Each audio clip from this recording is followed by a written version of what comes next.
2026 தேர்தல் அதுதான் டார்கெட். அந்த தேர்தல்ல எப்படியாவது கால் பதிச்சிடணும் சங்கிகள் பல அசைன்மெண்ட்ஸோட தமிழ்நாட்டுக்குள்ள இறங்கி இருக்கிறாங்க. அந்த அசைன்மெண்ட்ல ஒண்ணுதான் திருப்பரங்குன்றம்.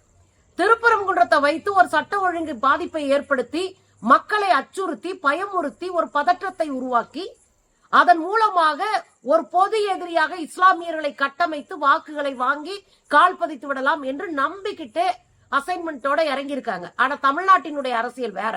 இங்க சமூக நீதி அரசியல். உங்க வட இந்திய பார்முலா தமிழ்நாட்டுக்குள்ள செல்லாத காசாகத்தான் இருக்கும்.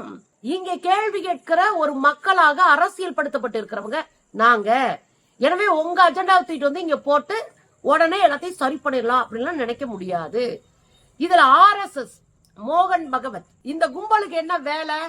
தமிழ்நாட்டுல எப்படியாவது கால் பதிக்கணும்னா அதுக்கு ஸ்ட்ராங்கான ஒரு சூழலை உருவாக்கணும்னா அங்க கோயிலை மதத்தை சடங்கை வைத்து வம்பிழுத்து விட்டு அதன் மூலமா ஸ்ட்ராங்கா நிக்கணும்ன்றதா அவங்களுடைய ஃபார்முலா.